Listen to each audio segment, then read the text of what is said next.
OTW kebun dulu. Ingin video. Bab 2381 sampai bab 2385. Ye Chen dan Lang Hongjun dipaksa oleh pihak lain dengan todongan senjata dan dibawa langsung ke salah satu rumah bata. Tidak ada perabotan di rumah bata ini, hanya tangga cekung yang terang benderang. Keduanya dibawa ke bawah tanah oleh sekelompok gangster bersenjata. Ternyata ada dunia lain di sini. Seluruh bagian bawah tanah dibagi menjadi dua area oleh sebuah koridor. Di sisi kiri terdapat sel dengan gerbang besi, dan 7 atau 8 orang dikurung di dalamnya. Di sisi kanan ditutup rapat dengan tirai kain putih, panjangnya hampir 10 meter.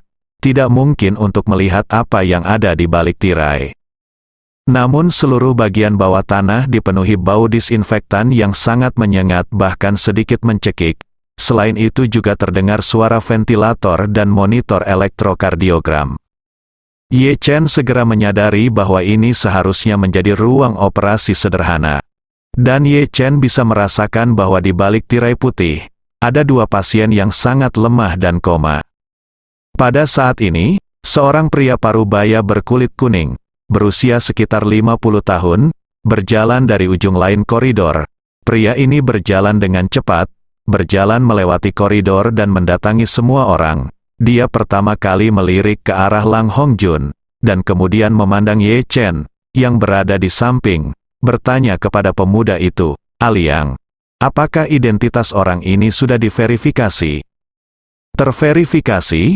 Pemuda yang dikenal sebagai Aliang dengan cepat berkata sambil tersenyum penuh perhatian, "Paman Bu, anak ini hanyalah orang sial yang berasal dari Tiongkok. Kebetulan dia duduk bersama Lang Hongjun ini di pesawat. Keduanya mengobrol sepanjang jalan, dan percakapannya cukup spekulatif. Dia berencana mengikuti Lang Hongjun untuk datang ke Meksiko menjadi pelaut, lalu datang saja ke sini." Paman Ma mengangguk sedikit, memandang Ye Chen dari atas ke bawah, dan berkata sambil tersenyum, "Jangan bilang, anak ini terlihat kuat dan muda. Jika dia bisa menemukan cocok model yang cocok, pasti akan mendapatkan harga yang bagus." Setelah mengatakan itu, dia berkata kepada Aliang, "Biarkan Hardik turun dan melihatnya." "Oke, Paman Ma, mohon tunggu sebentar." Aliang menjawab dengan cepat, lalu aku berlari-lari keluar.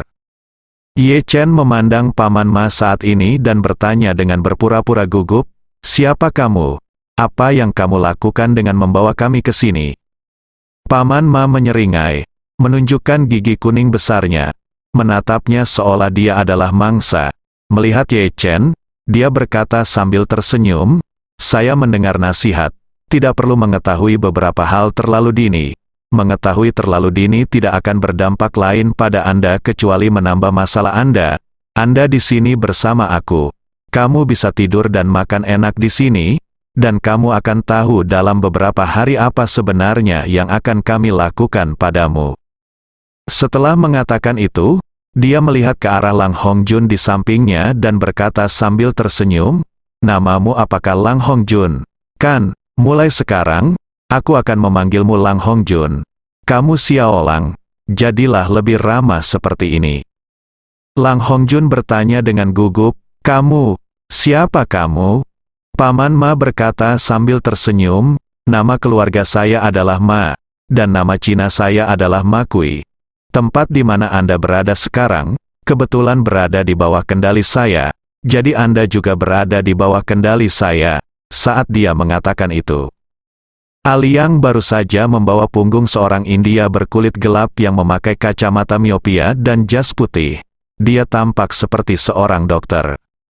Orang India itu melangkah ke depan beberapa orang dan bertanya dalam bahasa Inggris, "Yang mana donor untuk operasi lusa?" Seorang Liang di samping dengan cepat menunjuk ke arah Lang Hongjun dan berkata, Dia." Orang India itu menatap Lang dengan hati-hati. Hongjun mengangguk dan berkata, "Sepertinya dia dalam kondisi baik.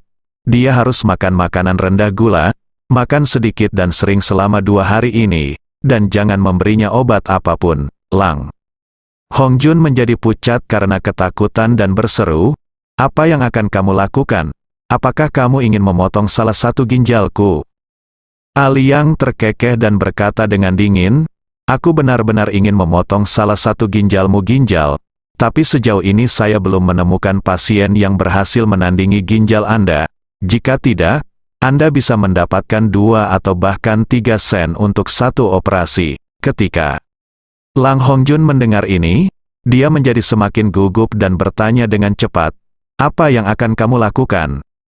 Dokter India itu memandang Lang Tentara Merah tersenyum dan berkata, untuk operasi lusa, lebih baik kamu tidak mengetahui banyak hal sepagi ini. Saat ini, Paman Ma berkata kepada Aliyang, oh, ngomong-ngomong, ada sesuatu yang belum sempat kuberitahukan padamu. Obat kencing Kanada seorang pasien uremia telah berhasil dicocokkan dengan Xiao Lang. Pihak lain adalah bersedia membayar $200.000 untuk sebuah ginjal.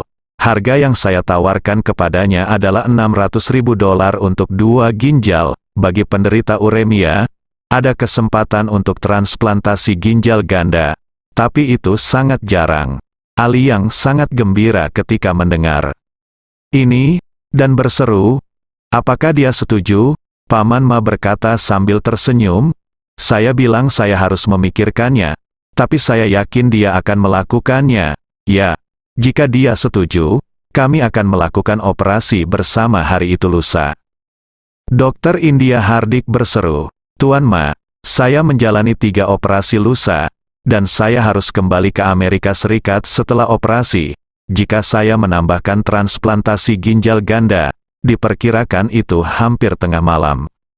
Paman Ma berkata sambil tersenyum, tidak apa-apa, Dokter Hardik, mohon lakukan yang terbaik. Saya akan menambahkan $5.000 AS untuk biaya operasi Anda.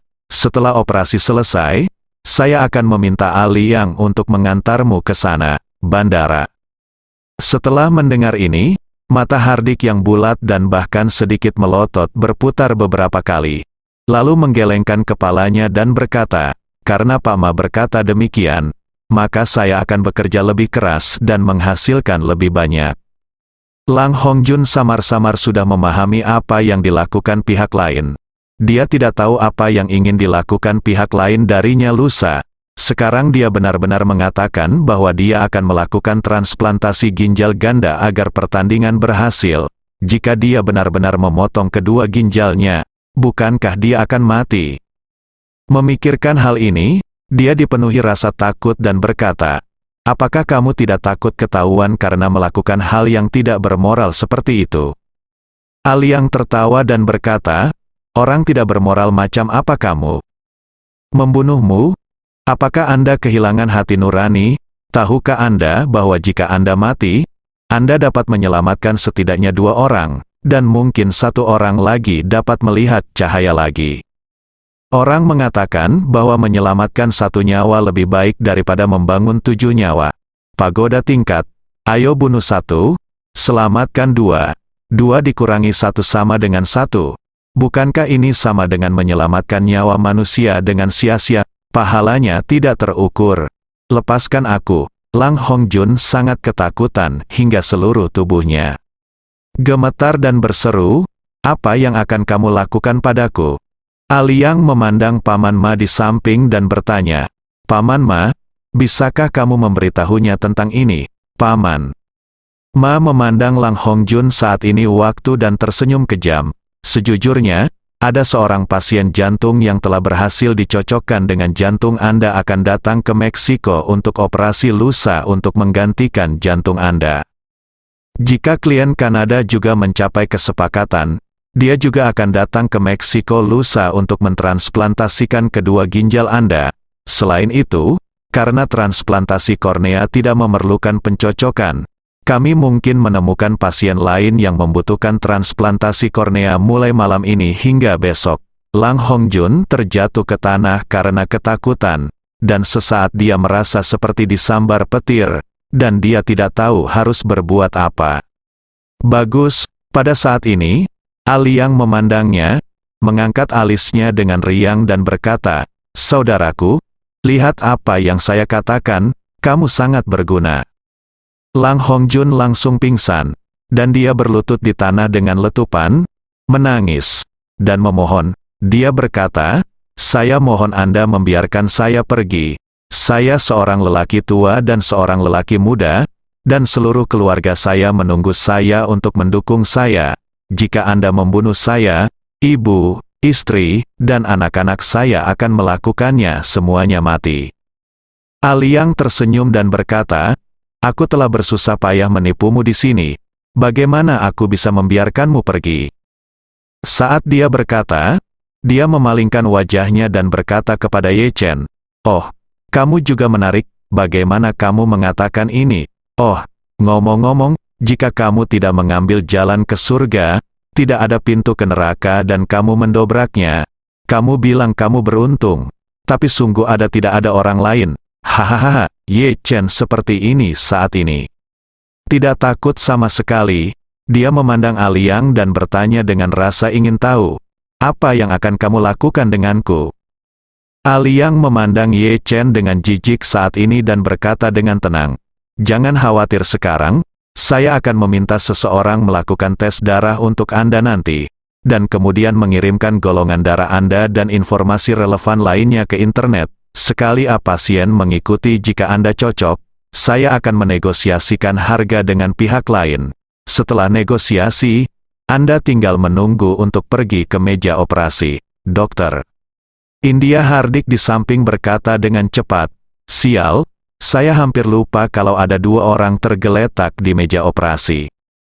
Saat dia mengatakan itu, dia dengan cepat mengulurkan tangan dan membuka tirai putih di sebelahnya. Seperti dugaan Ye Chen, itu adalah ruang operasi sederhana. Ada 2 meja operasi di dalam ruang operasi saat ini. Orang-orang sedang berbaring di 2 meja operasi, memegang seseorang. Dokter India itu berlari untuk melihat kondisi kedua orang tersebut, dan berkata kepada Paman Ma, "Tuan Ma, kondisi tamu itu hampir stabil dan dia dapat dikirim ke pemulihan." "Oke." Paman Ma mengangguk dan melambaikan tangannya.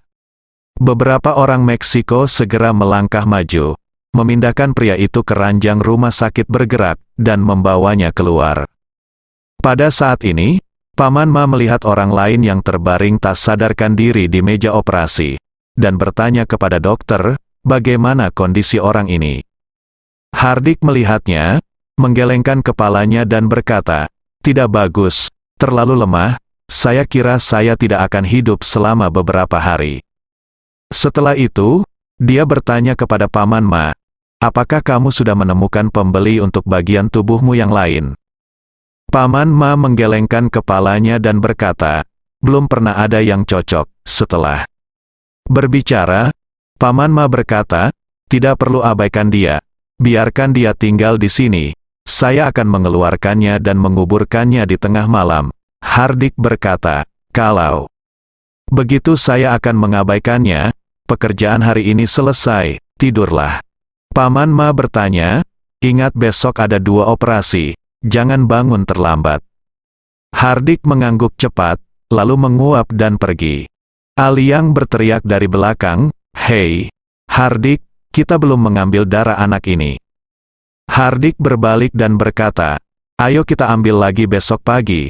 Setelah dikumpulkan, kita akan membawanya ke Ensenada untuk diuji. Sekarang kami akan mengambilnya dan menunggu. Ini tidak akan baru besok." Ketika Aliang mendengar ini, dia tidak banyak bicara. Sebaliknya, dia menatap Ye Chen dan berkata sambil bercanda, "Istirahatlah yang baik malam ini. Ada 2 operasi besok, tepat saat Anda bertemu dengannya, dunia." Ye Chen memandangnya dan bertanya, "Anda baru saja mengatakan bahwa saya bisa menjualnya dengan harga bagus. Lalu saya ingin tahu caranya berapa harga yang bisa saya jual." Aliang mengerutkan kening dan menatap Ye Chen, dan bertanya dengan heran, "Nak, apakah kamu tidak takut?" Ye Chen tersenyum santai dan berkata, "Ketakutan tidak ada gunanya. Jika aku bilang aku takut, bisakah kamu melepaskanku saja? Jika tidak bisa, lalu mengapa aku harus takut?" Aduh, sial. Aliang mau tidak mau melihat Ye Chen dari atas ke bawah, mengangkat alisnya dan berkata, "Saya tidak melihat bahwa Anda adalah anak yang cukup pintar." Ye Chen tersenyum dengan tenang dan berkata, Anda belum memberitahu saya, apa yang bisa saya jual, berapa harganya. Sebelum Aliang bisa mengatakan apapun, Paman Ma melangkah maju dan berkata dengan cemberut, "Nak, siapa kamu?" Ye Chen tersenyum dan berkata, "Jika aku memberitahumu sekarang, kamu tidak boleh menyinggung perasaanku. Sobat, menurutmu aku juga sok?" Brengsek, Aliang sedikit marah dan berseru, "Kamu sangat berani, percaya atau tidak, aku akan cium untukmu sekarang. Lihat betapa beraninya kamu, Paman Ma." On di sampingnya menghentikannya, menariknya ke belakang, menatap Ye Chen dengan sepasang mata tak bernyawa, dan bertanya, "Nak, jika kamu memiliki latar belakang apapun, segera laporkan dirimu ke keluargamu. Jika kami dapat menemukan sesuatu, hari ini masalah bisa diubah menjadi persahabatan." Saat dia mengatakan itu, Paman Ma memandang Ye Chen dengan ekspresi dingin dan kejam, dan melanjutkan, "Jika kamu tidak bisa memberitahuku apapun, maka aku punya cara untuk membuat hidupmu lebih buruk daripada kematian." Ye Chen bertanya dengan rasa ingin tahu, "Bagaimana? Katakan padaku." Ekspresi Paman Ma menjadi lebih menyeramkan. Dia mengertakkan gigi dan berkata, "Apakah kamu percaya atau tidak, saat aku melakukan operasi padamu, aku akan memberitahu mereka tidak memberi Anda anestesi, lalu saya akan membiarkan Anda mengalami apa artinya dipotong-potong." Ye Chen mengangguk dan berkata dengan kagum, "Ini oke, ini bagus, saya punya ide." Setelah mengatakan itu, dia melihat ke samping India dan bertanya dengan rasa ingin tahu, "Hardik, kan? Apakah Anda kepala ahli bedah di sini?" Hardik tersenyum tidak wajar. Dia berkata, "Saya hanya bertanggung jawab atas operasinya dan tidak peduli dengan hal lain." "Oke." Ye Chen mengangguk, tersenyum, dan berkata dengan serius, "Kamu bisa melakukannya, kamu bisa sangat berguna." Aliang sedikit bingung. Dia memandang Paman Ma dan bertanya, "Paman Ma, apakah anak ini bisa ketakutan? Kenapa aku merasa dia kehilangan akal sehat dan menjadi gila?" Paman Ma juga sedikit bingung.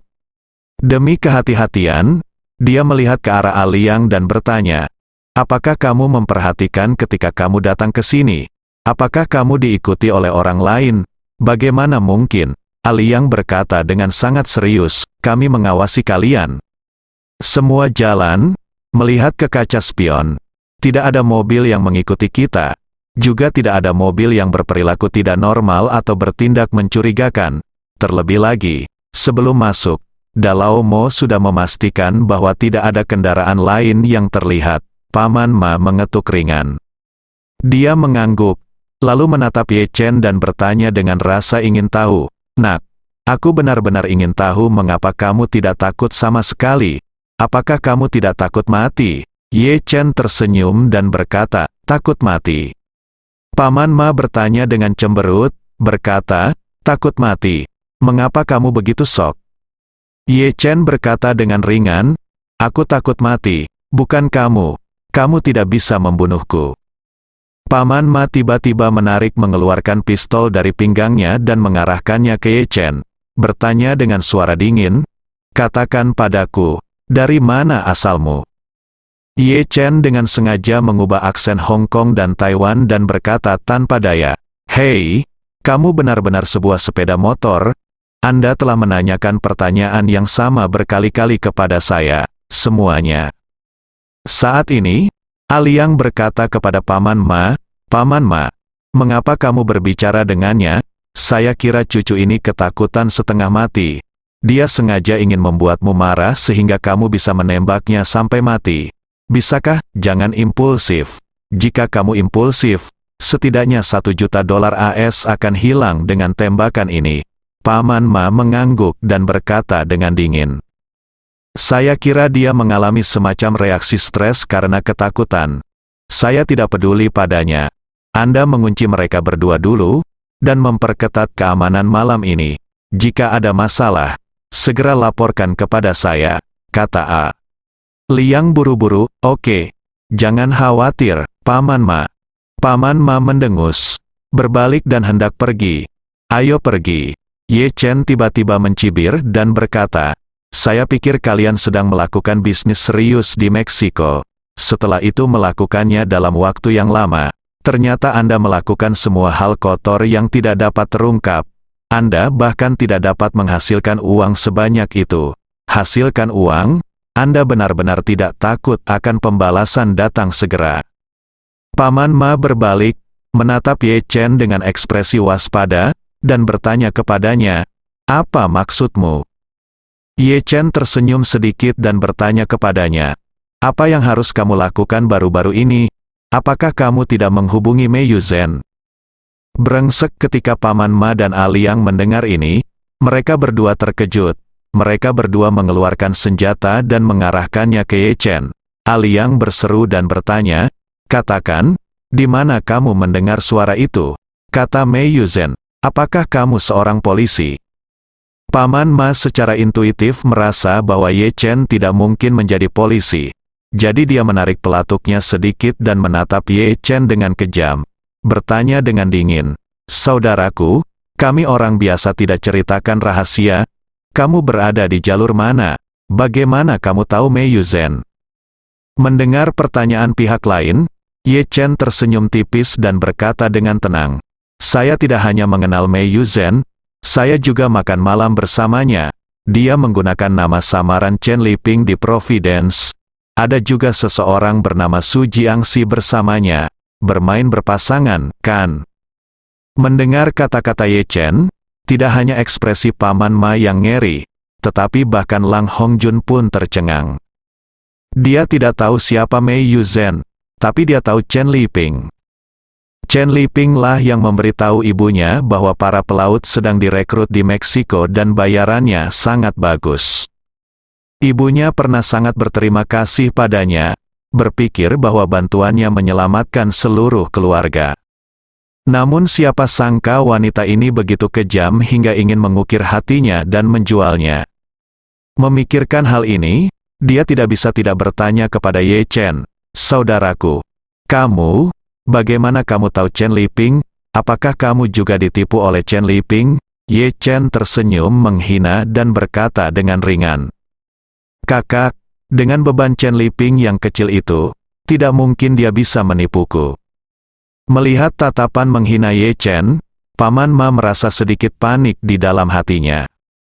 Dia merasa karena Ye Chen sudah mengetahui identitas asli Mei Yuzhen, dia masih berani masuk ke kolam naga dan sarang harimau sendirian, yang cukup untuk menunjukkan bahwa orang ini pasti punya tipuan. Jadi, dia tidak bisa menahan diri untuk tidak bertanya, "Saudaraku, menurutku kamu sangat berani dan jauh dari orang biasa. Menurutku kamu harus berhenti pamer dan menjelaskan asal-muasalmu secara langsung. Jika kita berada di jalur yang sama, aku, Ma Kui, tidak akan pernah melakukannya. Aku akan melakukannya padamu." Ye Chen berkata sambil tersenyum, "Sejujurnya, aku sangat membenci bisnis kecilmu. Kamu berusaha keras untuk menipu orang-orang dengan kesulitan keuangan dan kemudian membunuh mereka untuk mengambil organ mereka. Kalian perilaku seperti ini jauh lebih menjijikkan daripada gerombolan pengemis yang memutilasi anak-anak. Hanya saja, jangan menghadapinya ketika Anda mengatakan hal-hal buruk. Bagaimana saya bisa?" Ye Chen, yang telah berkuasa selama bertahun-tahun, berada di jalur yang sama denganmu. Ma Kui bahkan lebih bingung. Dia menemukan bahwa sejak Ye Chen menyebut nama Mei Yuzhen, tidak ada jejak rasa takut dari awal sampai akhir, dan sorot matanya penuh dengan sarkasme dan penghinaan. Jika dia tidak memiliki kepercayaan diri yang kuat, dia tidak akan pernah mampu melakukan ini. Percaya diri. Ma Kui berkeringat dingin saat memikirkan hal ini. Awalnya, dia sudah galak dan ingin menarik pelatuknya dan membunuh Ye Chen dengan satu tembakan. Tapi sekarang dia tidak bisa menarik pelatuknya bagaimanapun caranya. Dia tidak bisa menyembunyikan kegugupannya dan bertanya pada Ye Chen, "Saudaraku, apa yang akan kamu lakukan? Karena kamu tahu bisnis apa yang kami lakukan. Kamu harus tahu bahwa kami semua adalah sekelompok tuan pembunuh. Bahkan jika kamu adalah sangat kuat, tetapi di tanah Meksiko seluas 3 hektar ini, saya mungkin tidak takut pada Anda." Ye Chen tersenyum sedikit dan berkata, "Saya pikir sebagian besar orang di sini adalah orang Meksiko. Saya pikir ini akan sulit bagi Anda, seorang Tionghoa, untuk menjadi bos di sini. Apakah bos Anda tidak ada di sini?" Ma Kui mengangguk dan berkata dengan serius, "Bos kami memiliki banyak lini bisnis, dan ini hanya salah satunya. Saya bukan orang yang bertanggung jawab atas lini bisnis ini. Pernahkah Anda menghubungi saya? Mei Yuzen adalah salah satu downline saya di Amerika Serikat. Saya memiliki beberapa downline di Amerika Serikat dan Kanada yang berspesialisasi dalam mengirimkan pasokan untuk saya." Ye Chen sedikit mengangguk dan berkata, "Saya punya beberapa besar bisnis. Saya ingin bicara dengan bos Anda. Anda dapat menelepon dia dan memintanya untuk datang. Saya akan menunggunya di sini." Ma Kui mengerutkan kening dan berkata dengan hati-hati, "Saudaraku, jika Anda tidak mengungkapkan identitas Anda, itu tidak mungkin bagi saya untuk memberitahu bos kami. Ya, bos kami setidaknya termasuk dalam 10 besar di antara bos geng kriminal Meksiko. Jika Anda ingin dia datang menemui Anda harus menunjukkan identitasnya untuk mengundangnya." Ye Chen tersenyum menghina, dan kemudian diam-diam, dia dengan mudah memutuskan dasi di pergelangan tangannya. Segera setelah itu, dia dengan sangat tenang memasukkan tangannya ke dalam sakunya dan mengeluarkan kartu emas hitam tersebut, yang jumlahnya terbatas pada lusinan eksemplar di dunia dan hanya sedikit di Tiongkok. Baru kemudian semua orang menyadari bahwa Ye Chen telah melepaskan diri dari dasinya. Ketika mereka tampak ngeri dan tidak punya waktu untuk memikirkan bagaimana Ye Chen melakukannya, Ye Chen dengan lembut menjabat kartu emas hitam di tangannya. Kemudian, dia melemparkan kartu itu langsung ke arah Ma Kui dan mencibir, "Ayo, buka mata anjingmu dan biarkan aku melihatnya baik-baik. Apakah kamu mengenali benda ini?" Ma Kui mengulurkan tangannya dengan panik, lalu dia hampir tidak bisa memegang kartu emas hitam di tangannya. Menangkapnya, lalu dia melihat lebih dekat dan terkejut. Meski belum pernah melihat kartu Citibank Black Gold yang sebenarnya, ia sudah lama mendengarnya. Dia tidak bisa menahan diri untuk berpikir dalam hati, "Sial, hanya ada beberapa lusin kartu emas hitam seperti ini di dunia. Jika Anda bisa mendapatkan kartu semacam ini, jangan bicara tentang berapa banyak uang yang ada di dalam kartu itu. Tapi asetmu harus melebihi 10 miliar dolar AS. Apa konsep 10 miliar dolar AS di negara terpencil seperti Meksiko? Sungguh banyak sehingga saya tidak punya konsep tentang itu. Sialan." Memikirkan hal ini, dia mau tidak mau menundukkan kepalanya dan mengamati dengan cermat kartu emas hitam itu. Pengerjaan kartu ini sangat indah, dan tekstur serta sentuhannya adalah sesuatu yang belum pernah dia lihat pada kartu seumur hidupnya. Relief yang sedikit buram pada permukaan kartu emas hitam itu sama indahnya dengan sebuah karya seni. Di pojok kiri bawah kartu emas hitam ini terdapat huruf Inggris yang diembos dengan stempel baja yang merupakan pinyin kapital nama Ye Chen. Pada saat ini, Ma Kui berseru dalam hatinya, "Ini benar-benar nyata." Detik berikutnya, tangan Ma Kui gemetar tanpa sadar. Ma Kui bisa dibilang sebagai seorang praktisi. Berapapun usianya, keterampilannya jauh lebih baik dibandingkan rekan-rekannya. Orang ini bisa memegang serangkaian AK-47 dengan satu tangan, tapi kini dia tidak bisa memegang kartu bank yang beratnya hanya beberapa gram dengan kedua tangannya. Saat ini, dia sedang menatap Ye Chen. Matanya penuh kekaguman dan ketakutan. Dia tidak bisa menahan gemetar dan bertanya, "Saudaraku." "Oh tidak, Tuan Ye, saya tidak tahu. Saya tidak tahu. Anda tiba-tiba datang ke sini. Apa-apa yang kamu lakukan?" Ma Kui tidak terkejut. King Er bodoh. Ketika dia melihat kartu ini, dia tahu bahwa Ye Chen pasti sangat kuat, dan asetnya bahkan melebihi 10 miliar dolar AS. Saat ini, dia tidak lagi merasa memiliki inisiatif apapun saat ini. Karena dia tahu betul bahwa jika seseorang yang setara dengan Ye Chen berani menggunakan identitas aslinya dan mempertaruhkan darah dan dagingnya sendiri, maka risiko ini tidak akan menjadi ancaman apapun di matanya. Alasan mengapa Ye Chen berani menghubungi sekelompok orang ini menggunakan nama aslinya adalah, di satu sisi, dia tidak takut akan pembalasan dari kelompok orang ini, karena menurutnya, setiap orang dari orang-orang ini akan mati. Di sisi lain, dia tahu Mei Yuzhen pasti tidak memiliki kontak dengan mereka. Sejak Mei Yuzhen melarikan diri dari Providence, dia telah memutuskan semua kontak dengan kaki tangannya. Ini adalah cara rubah tua untuk melindungi dirinya sendiri. Dalam waktu singkat, bahkan Istana Wanlong tidak dapat menemukan keberadaannya, yang cukup untuk membuktikan bagaimana dia sangat berhati-hati. Jadi meskipun dia menggunakan nama aslinya, dia tidak perlu khawatir tentang organisasi yang berkomunikasi dengan Mei Yuzhen setelah dia muncul. Melihat kepanikan Ma Kui, Ye Chen dengan sinis berkata, "Lihat betapa takutnya kamu. Kamu punya pistol di tanganmu dan begitu banyak anjing di sekitarmu. Bukankah itu cukup untuk membuatmu berani?" Ye Chen menjadi semakin sombong. Ma Kui dan Ali yang di sebelahnya menjadi semakin panik. Melihat keringat dingin Ma Kui mengucur dari dahi hingga wajahnya, Ye Chen tersenyum tipis dan berkata, "Oke, sejujurnya, aku hanya membutuhkan beberapa orang sepertimu yang berspesialisasi dalam melakukan pekerjaan kotor. Kamu bajingan dari trik kotor. Jadi saya datang ke sini untuk memeriksa dan melihat berapa berat Anda sebenarnya." Setelah Ye Chen mengatakan ini, mereka berdua sudah berkeringat. Ma Kui menelan ludah dan bertanya tanpa sadar, "Tuan Ye, Anda datang ke Meksiko sendirian hanya untuk memeriksa kami?"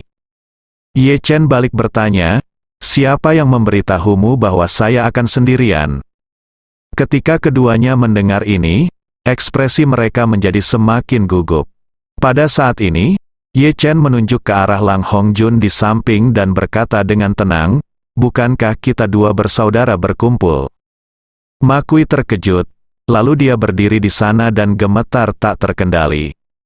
Tidak apa-apa jika Ye Chen tidak menyebut Lang Hongjun, tetapi ketika dia menyebut Lang Hongjun, Ma Kui menjadi semakin panik.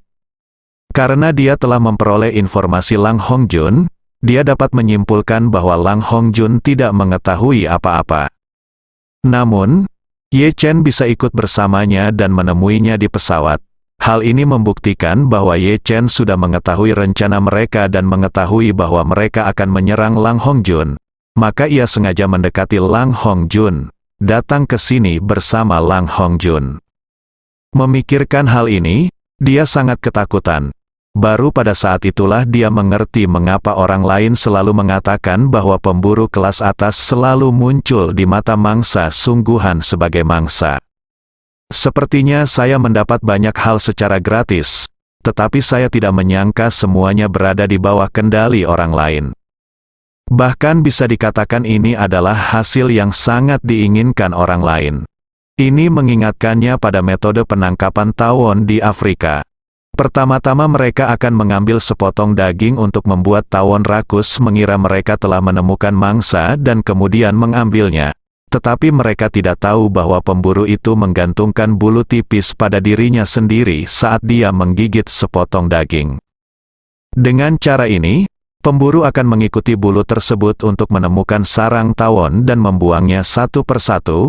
Mereka akan membunuh tawon dewasa dan membuang kepompong yang ada di dalam sarang ke dalam panci untuk direbus dan digoreng.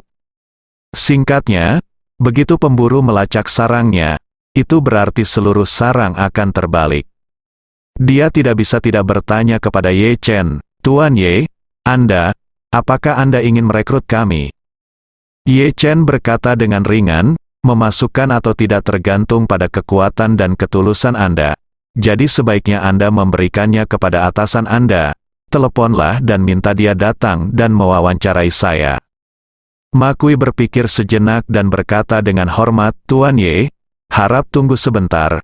Saya akan naik dan menelepon bos kami." Kamu Chen berkata dengan dingin, "Tuan Ye, tolong telepon saya. Apakah Anda ingin naik telepon saja ke sini?" Ma Kui dengan cepat menjelaskan, "Tuan Ye, Anda tidak tahu sesuatu. Ada pengacau sinyal di sini, dan ponsel tidak dapat melakukan panggilan. Saya ingin naik dan menggunakan telepon rumah untuk menelepon bos kita." Ye Chen melambaikan tangannya dengan lembut dan mendesak, "Cepat dan cepat kembali." "Oke." Ma Kui mengangguk, mengedipkan mata ke arah Aliang dengan cepat, dan mereka berdua berlari keluar dengan tergesa-gesa. Setelah mencapai tanah, Aliang mau tidak mau bertanya kepada Ma Kui, "Paman Ma, ini, apa latar belakang anak ini?" Ma Kui melambaikan tangannya dan menamparkan wajahnya, dan mengumpat dengan marah, "Tidak peduli apa latar belakangnya. Kamu merekrut mereka semua. Jika orang ini datang dengan niat buruk, kamu akan disalahkan jika bos tidak membunuhnya. Kamu tidak bisa menyalahkanku, Paman Ma." Aliang berkata dengan wajah sedih, "Saya melaporkannya kepada Anda pada saat itu. Dan Anda juga saya setuju, bagaimana Anda bisa menyalahkan saya sendirian saat ini?" Ma Kui berkata dengan dingin, "Kamu tidak perlu melakukannya bicara omong kosong padaku sekarang. Prioritas utama sekarang adalah melaporkan situasinya kepada bos secepatnya." Aliang dengan cepat menambahkan ditanya, "Paman Ma, apakah menurutmu orang ini benar-benar hebat? Apakah kartunya asli?" Ma Kui berkata dengan serius, "Itu pasti nyata. Benda itu tidak terasa sama ketika kamu menyentuhnya. Itu adalah sesuatu yang bisa dipalsukan, dan orang ini mengetahui detail kita dan bahkan pergerakan kita. Dia pasti sudah menyelidiki situasi kita." Aliang bertanya dengan gugup, "Dia tidak mungkin menjadi polisi, bukan?" "Tidak." Ma Kui melambaikan tangannya, "Bagaimana bisa petugas polisi melakukan tipu muslihat seperti itu? Anak ini telah melewati angin kencang dan ombak pada awalnya sekilas. Kita punya begitu banyak orang dan begitu banyak senjata. Tapi dia sama sekali tidak inferior, dan bahkan membuatku sangat takut hingga kakiku gemetar. Menurutmu apakah kualitas psikologis seperti ini yang dimiliki Tiao Zi?" Setelah berkata itu, Ma Kui melihat sekeliling dan berkata, "Saya sekarang sangat curiga bahwa lelaki kecil ini diam-diam telah mengepung kita, tetapi kita tidak dapat melihatnya." Aliang menjadi semakin gugup setelah mendengar ini. Dia melihat sekeliling dan berkata, "Ngomong-ngomong, Paman Ma, apa kamu melihat bagaimana dia memutuskan dasinya tadi? Aku tidak peduli sama sekali. Lihat dengan jelas, begitu kuatnya bahkan seekor sapi pun tidak bisa melepaskan diri, kan?" Ma Kui berkata dengan hampa, "Saya juga tidak mengetahuinya. Bagaimanapun, pria ini sangat kaya, sangat percaya diri, dan sangat berani, dan latar belakangnya sama sekali tidak diketahui. Sederhana saja, dan jelas bukan sesuatu yang Anda dan saya mampu untuk menyinggung perasaannya. Mungkin dia benar-benar ingin menggabungkan keseluruhan Krazi Juarez, dan jika itu masalahnya, mungkin itu benar-benar kesempatan bagus." Saat dia berbicara, Ma Kui berkata lagi, dia berkata, "Bahkan jika dia benar-benar datang dengan niat buruk, kita tidak boleh menyentuhnya dan membiarkan bos mengambil keputusannya sendiri." "Itu masuk akal." Aliang menyeka keringatnya dan berkata, "Biarkan bos yang mengambil keputusan. Hal ini sangat aneh. Bos sebenarnya di balik Mei Yuzhen adalah kelompok kriminal bernama Krazi Juarez yang bercokol di Meksiko Utara. Alasan nama kelas menengah tersebut karena bos kelompok kriminal ini bernama Juarez.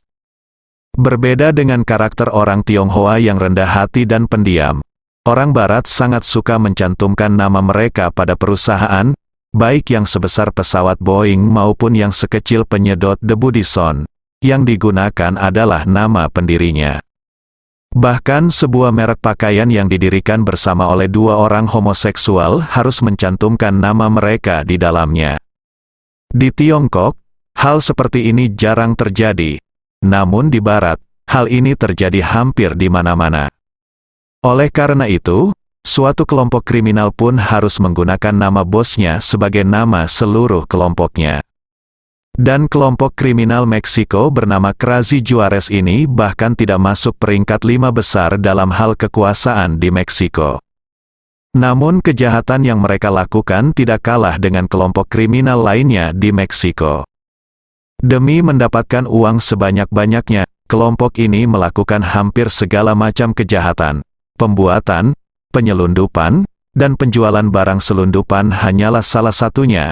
Penculikan, pemerasan, dan pembunuhan juga merupakan ruang lingkup bisnis mereka. Penjualan kembali organ tubuh manusia adalah bisnis besar dalam kelompok kriminal ini. Terlebih lagi, yang lebih keterlaluan lagi adalah kelompok kriminal ini tidak sekedar menjual kembali organ tubuh mereka. Demi mendapatkan keuntungan, mereka mengkhususkan diri dalam menipu masyarakat berpenghasilan rendah di Amerika Serikat dan Kanada yang sedang berjuang untuk bertahan hidup, dan mencari cara untuk menipu mereka ke Meksiko, mengambil organnya, dan akhirnya menggunakannya kembali, hancurkan mayat dan hancurkan jejaknya.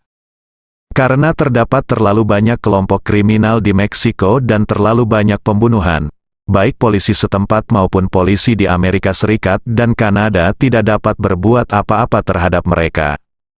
Hasilnya, bisnis penjualan kembali organ mereka hampir menjadi bisnis dengan risiko rendah, keuntungan tinggi, dan bebas biaya. Usaha semacam ini sudah mereka geluti selama bertahun-tahun, dan setiap tahunnya terjadi peningkatan dibandingkan tahun sebelumnya, dan sudah bertahun-tahun mereka menjalankan usaha ini, dan tidak pernah ada kesulitan. Saat ini, Juarez sedang memeluk pacarnya yang seksi dari Meksiko dan bersenang-senang di kasino bawah tanah di Ensenada.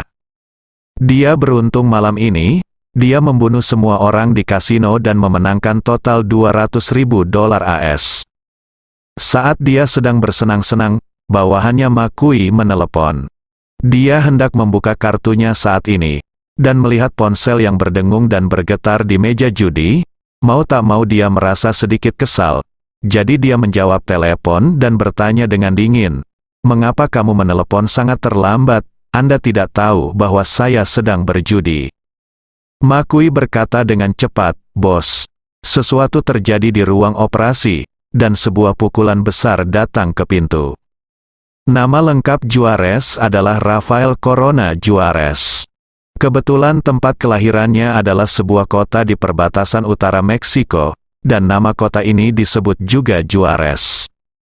Di kota Juarez, kelompok kriminal terbesar di Meksiko selalu aktif, dan kota ini juga menduduki peringkat kota dengan kejahatan kekerasan paling serius di dunia selama bertahun-tahun.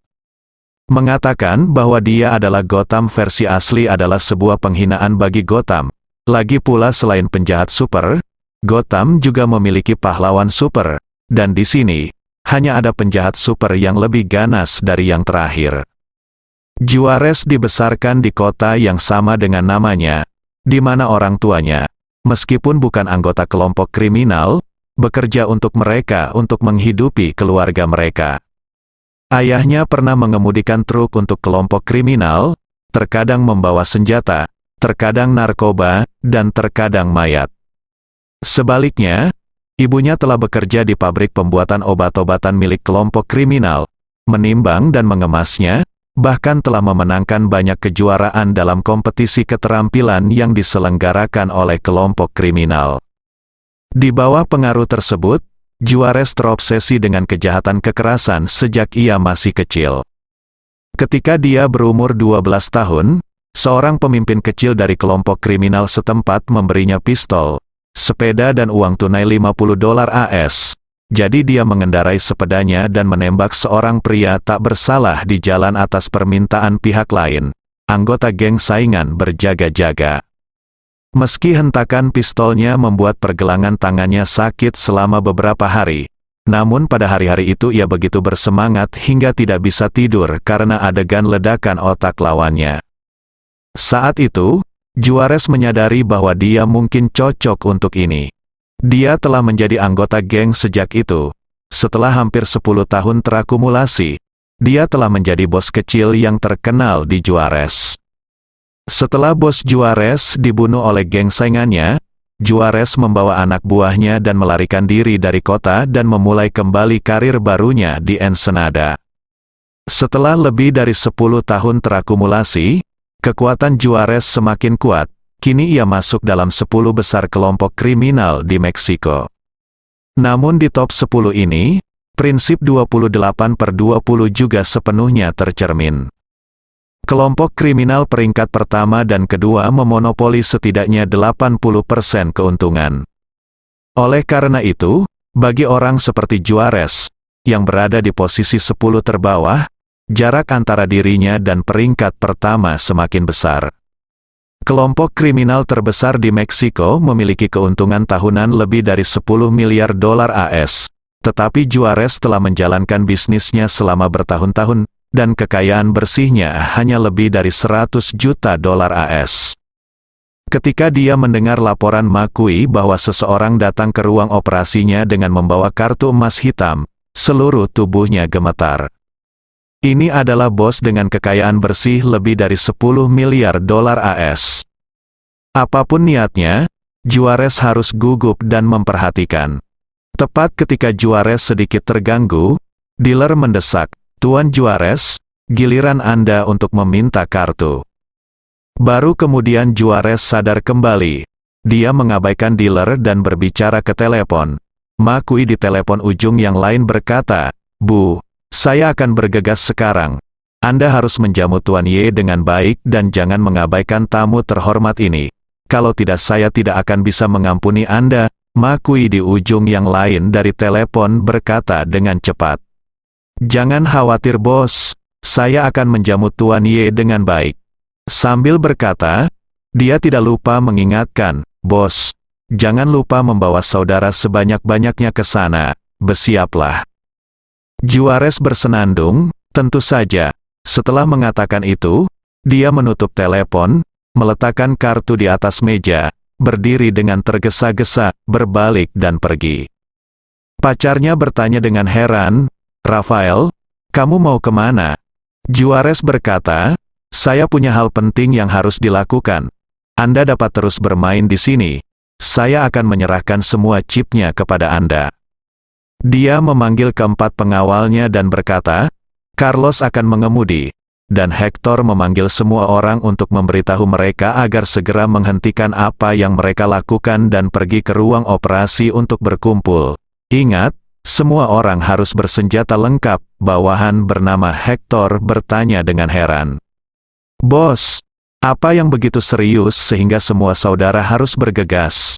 Juarez berkata, "Ini mungkin bukan hal yang buruk, tapi mungkin bukan hal yang baik. Detailnya harus menunggu.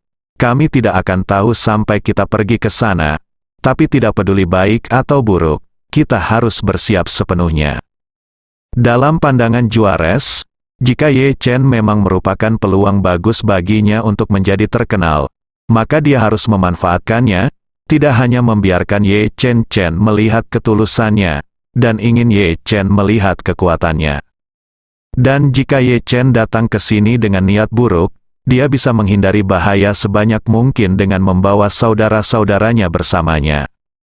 Crazy Juarez memiliki lebih dari 200 anggota langsung. Kebanyakan dari mereka adalah penduduk asli Meksiko.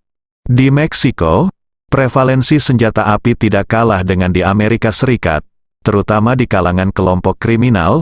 Tidak hanya setiap orang memiliki senjata api, tetapi banyak juga yang memiliki perlengkapan standar yang diselundupkan dari Amerika Serikat dengan harga tinggi.